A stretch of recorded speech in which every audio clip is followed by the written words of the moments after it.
E aí galera, vocês pediram, nós atendemos. Vamos começar a contar um pouco sobre a história da Iugoslávia. E para falar disso é necessário voltar um pouco no tempo e falar sobre os primórdios da Primeira Guerra Mundial. E foi ali que a Áustria-Hungria e o Império Otomano se desfizeram e deram origem ao que futuramente se tornaria a Iugoslávia. A história da Iugoslávia pode ser dividida em 3 partes e são elas que vamos contar para vocês. Fica ligado aí.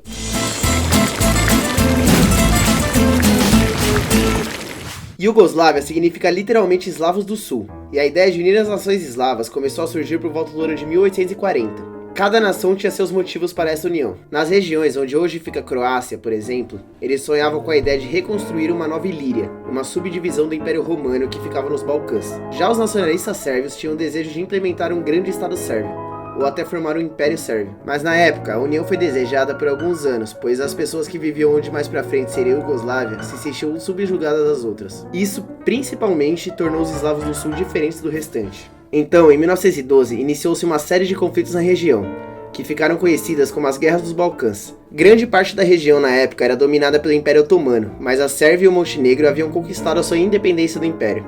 O restante dos eslavos do sul estavam sob domínio do Império Otomano e da Áustria-Hungria. Então, na primeira das Guerras dos Balcãs, Sérvia, Montenegro, Grécia e Bulgária, que se denominaram a Liga dos Balcãs, se uniram contra o Império Otomano para livrar a região de seu poder. Com isso, conseguiram vencer as guerras e mandaram os turcos otomanos de volta para Constantinopla. Na Conferência de Londres de 1913, os turcos cederam todos os seus territórios na Europa aos vencedores da Primeira Guerra dos Balcãs. O problema é que logo na divisão dessas terras, houve mais um conflito de interesses entre a Bulgária e o restante. Acontece que nenhum dos lados estava contente com a divisão que o outro queria. E com isso, a Bulgária entrou em guerra contra a Sérvia, Romênia, Grécia, Montenegro e o Império Otomano, que queria se aproveitar do conflito para reconquistar algumas das terras que havia acabado de perder. Esta guerra terminou com a conquista de diversos territórios da Bulgária pela Sérvia, que ficou com o Kosovo e parte da Macedônia. Isso fez com que o território e a população da Sérvia praticamente dobrasse, e isso incomodou muito a Áustria-Hungria. Isso porque a região da Bósnia e Herzegovina fazia parte do Império Austro-Húngaro, mas grande parte de sua população era formada por eslavos que, a partir da grande vitória da Guerra dos Balcãs, passaram a ver a Sérvia como uma espécie de campeã, e assim passaram a desejar o seu retorno ao poder dos eslavos do sul. As tensões começaram a aumentar até que teve seu estopim no dia 28 de junho de 1914, em Sarajevo, a capital da Bósnia. Neste dia, o herdeiro ao trono do Império Austro-Húngaro, Franz Ferdinand, foi em visita a Sarajevo para promover a ideia de aliviar as tensões e aceitar a supremacia da Áustria-Hungria. Porém, o herdeiro foi assassinado por um radicalista sérvio, e isso foi o estopim para um dos maiores eventos da história, a Primeira Guerra Mundial. E se você, querido telespectador, quiser saber um pouco mais sobre este marco histórico que foi a Primeira Guerra Mundial, deixe aí uma mensagem nos comentários pedindo para que expliquemos para vocês. Quem sabe não fazemos uma série sobre a Primeira Guerra, né? Bom, com o fim da Primeira Guerra, o Império Austro-Húngaro se desfez, e suas terras seriam divididas de acordo com o que definiu o Tratado de Londres. Tratado este que foi feito entre os membros da Tríplice Entente, que definia que, ao fim da guerra e dissolução da Áustria-Hungria, grande parte da costa da Dalmácia, onde viviam muitos italianos, agregaria o território da Itália, enquanto o restante do território seria dividido entre 3 estados independentes: a Sérvia,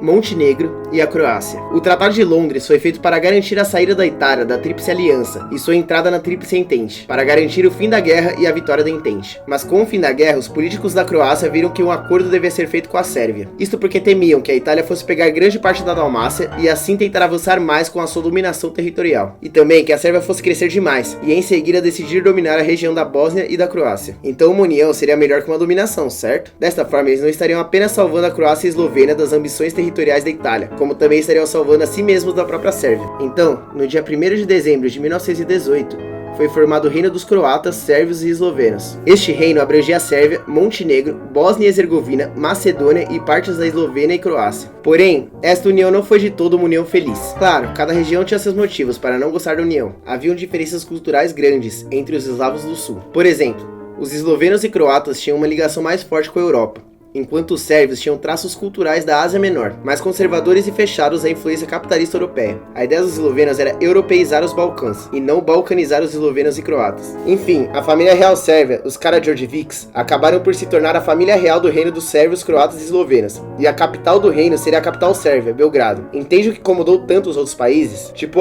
tudo a Sérvia, meu? Bom, os croatas não curtiram nem um pouco a ideia dessa união claramente sérvio-cêntrica, muito menos a subjugação da sua capital, Zagreb, para a capital Belgrado. Por outro lado, os albaneses do Kosovo, que não eram eslavos, queriam que o Kosovo fizesse parte da Albânia, que recentemente haviam adquirido sua independência. E os macedônicos também não curtiram a ideia por não fazerem parte do mesmo povo. Então, em 1929, o rei Alexandre decretou a abolição da Constituição vigente e iniciou uma ditadura pessoal. Com isso, também trocou o nome do reino, batizando-o de Reino da Iugoslávia. A ideia era dar caráter de união, e não de sobreposição ao reino, transformar os territórios em um só sob o novo nome. Porém, é claro que só isso não bastava para amenizar a insatisfação daqueles que acreditavam que a Sérvia tinha dominado a coisa toda. Isso resultou em diversas crises, mas o reino da Iugoslávia se manteve de pé, pelo menos até 1941. Bom, como vocês devem saber, nesta época estava rolando a Segunda Guerra Mundial.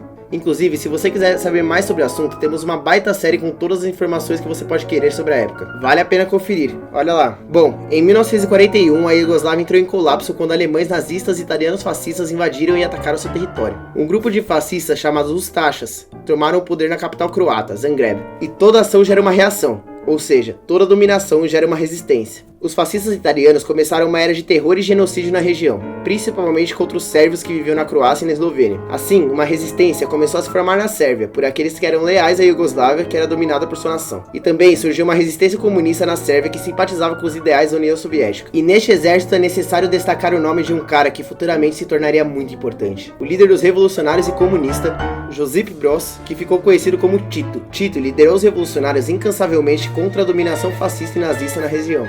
Foram muitos anos de várias guerras, em que muitas pessoas morreram por vários tipos de nacionalismo. Os revolucionários de Tito rapidamente ganharam o apoio do Exército Vermelho Soviético e aos poucos foi conseguir expulsar os inimigos de suas terras. Eles ganharam tanto reconhecimento dos aliados que foi feito um tratado de união para ajudar a expulsar os soldados do eixo do local. Então, em 1945, as forças de Tito venceram e expulsaram completamente os soldados do eixo, reconquistando o território. Ele recebeu muita ajuda do Exército Vermelho Soviético, mas este foi para a Europa Central concluir a guerra. Então sobrou para o Tito a bucha de moldar uma nação iugoslava. Tito era comunista e leal a Stalin, e quis modelar o seu estado baseado nos ideais da União Soviética. E foi assim que Tito criou a Federação Democrática da Iugoslávia, em 1945. O estado mudou de nome mais tarde, em 1946, para a República Democrática da Iugoslávia, e novamente mais tarde, em 1963, para a República Socialista Federativa da Iugoslávia. E assim iniciou-se a Segunda Era da Iugoslávia, sob o comando de Tito. Mas isso vamos deixar para contar no próximo vídeo. Mas é isso aí, se vocês gostaram do nosso vídeo, deixa o seu like, comenta aqui embaixo se vocês tiverem alguma dúvida ou algum comentário para agregar ao conteúdo. Se você ainda não se inscreveu no nosso canal, tá aqui de primeira viagem, se inscreve aí agora que nós temos muito mais vídeos interessantes além desse da Iugoslávia. Você vai gostar. E também nos siga nas redes sociais. Nós estamos presentes no Facebook, no Instagram, no Twitter. E temos agora também um podcast para quem quiser ouvir as aulas. O link tá aqui na descrição do vídeo. Acessa lá que você vai curtir. E se você quiser nos dar uma ajudinha para que a gente continue fazendo vídeo para vocês, acesse o nosso crowdfunding e dá uma ajuda. O link é apoia.se/canal Revisão. Tá aparecendo aqui na tela. Ajuda a gente aí, galera. É isso, valeu!